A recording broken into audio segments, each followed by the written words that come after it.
Hello hi viewers.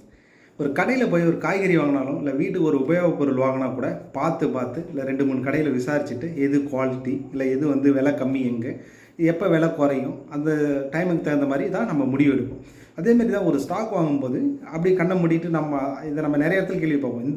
இந்த அளவுக்கு analyse பண்ணுறவங்க ஸ்டாக்குன்னு வரும்போது என்ன பண்ணுவாங்க, டக்குன்னு கண்ணை மூடின்னு ஒரு 10,000 ரூபாயா அப்படின்னு சொல்லிட்டு ஒரு ஸ்டாக்கில் போட்டுருவாங்க அப்படின்னு சொல்லிட்டு. ஸோ அதை பற்றியான ஹோம் ஒர்க் இருக்காமல் அந்த மாதிரியான ஸ்டாக்கில் இன்வெஸ்ட் பண்ணால் அதற்கு லாஸ் தான் வரும்.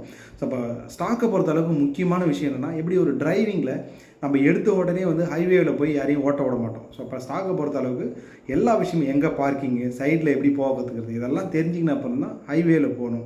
ஸோ அப்போ அந்த டிரைவிங்கை பொறுத்தளவு அதேமாரி தான் ஸ்டாக்லேயும் ஃபஸ்ட்டு ஒரு ட்ரைனிங் இருக்கணும். எப்படி பண்ணுறது, நம்ம ஃபஸ்ட்டு நோட்டில் எழுதிச்சு இந்த ஸ்டாக்லாம் எப்படி பர்ஃபார்ம் பண்ணுது, கரெக்டாக போகுதா, ஸோ எங்கள் கம்பெனி எப்படி பண்ணுறாங்க, இந்த அனலைசிஸ் அதாவது அடுத்தவங்க சொல்கிறதெல்லாம் கேட்காம. இப்போ ஏன் அடுத்தவங்க சொல்கிறத கேட்காமன்ற நம்ம திரும்ப சொல்கிறோம் அப்படின்னா, சில பேர்லாம் சொல்லுவாங்க, அதாவது ஒரு ஒரு குரூப் இருக்குது, அந்த இதில் ஜாயின் பண்ணிங்கன்னா இந்த ஸ்டாக் எங்கேயோ போகும், குறிப்பிட்ட ஸ்டாக்கை மட்டும் சொல்லுவாங்க, அதை நம்ம வாங்கினா எங்கேயோ போகும் அப்படின்லாம் சொல்லுவாங்க. ஸோ அதை வாங்கினோடனே கண்டிப்பாக அது அந்த டைமுக்கு ஷார்ட் டைமுக்கு பெரிய லெவலில் போகிற மாதிரி இருக்கலாம். பட் ஆனால் ஃப்யூச்சரில் பார்த்தீங்கன்னா அது நினச்ச எதிர்பார்த்த லாபத்தெலாம் கொடுக்குறது, லாஸ் தான் கொண்டு போய் விடும். அதே மாதிரி இன்னும் சில பேர்லாம் என்ன சொல்லுவாங்கன்னா, நம்ம மல்டி பேக்கர் இருக்குது அப்படின்னு நம்ம ஃப்ரெண்ட்ஸ் சர்க்கிளில் இருந்துலாம் சொல்லுவாங்க, பல மடங்கு உயருது அப்படின்னு சொல்லிட்டு.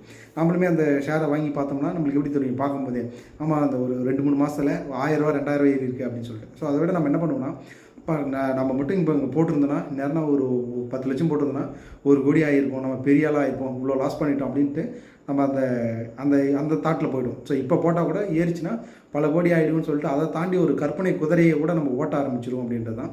ஸோ ஆனால் அந்த ஸ்டாக்கில் நம்ம எப்படி யோசிப்போம், நம்ம முன்னாடியே போட்டு இவ்வளோ போயிருக்கோம், இப்போ லாஸ் ஆகிடுச்சு பார்த்தியா அப்படின்னு நம்ம வாங்காத ஸ்டாக்குக்கு நம்ம கவலைப்பட்டுருக்கோம். ஸோ ஃபஸ்ட்டு ரூல் என்னென்னா, வாங்காத ஸ்டாக்குனால நம்மளுக்கு லாஸே கிடையாது. வாங்கின ஸ்டாக்கு நல்லா பர்ஃபார்ம் பண்ணால் நம்மளுக்கு லாபம், நல்லா பர்ஃபார்ம் பண்ணலாம் அது லாஸ். அதை எப்படி ஃபஸ்ட்டு வாங்கணும்னா, நம்ம அதை லேர்ன் பண்ணிக்கிட்டு அந்த கம்பெனி என்ன பண்ணுறாங்க, அவங்களோட ஸ்ட்ராட்டஜி என்ன, அவங்க இப்போ என்ன ரேஞ்சுக்கு அவங்க விற்றுட்ருக்காங்க, அவங்களோட இதெல்லாம் எப்படி இருக்குது, க்ரோத்லாம் எப்படி இருக்குது. ஸோ இப்போ இவங்க லாங் டேர்முக்கு நல்லா வருவாங்களாம். அப்போ அதாவது ஒரு ஸ்டாக்னால் நம்ம என்ன சொல்கிறோம், ஒரு 1 இயர் 2 இயர் இல்லை 5 இயர்க்குள்ளே நம்மளுக்கு பணம் வேணும்னா அதை கண்டிப்பாக இங்கே இன்வெஸ்டே பண்ணக்கூடாது. ஒரு 10 இயர்ஸ் 20 இயர்ஸ் அப்படின்னு இருக்கும்போது அந்த அளவுக்கு நம்ம ஒரு ப்ரொஜெக்ஷனில் போகிறவங்க மட்டும்தான் ஸ்டாக்கில் இன்வெஸ்ட் பண்ண முடியும், அவங்க மட்டும்தான் பெரிய ஆளாக முடியும். ஸோ அதில் தப்பே பண்ண முடியாது. அந்த ஸ்ட்ராட்டஜியில் நம்மளாம் கரெக்டாக பார்த்து பண்ணால் தப்பு எல்லா இடத்துலையும் நடக்கும், அதை கரெக்ட் பண்ணிடும். ஒரு சிலது நம்மளுக்கு ஒரு மல்டி பேக்கர் நல்லா போச்சுனாலே இந்த லாங் டேர்மில் நம்ம பெரிய அளவு ஏர்ன் பண்ண முடியும் அப்படின்றது தான்.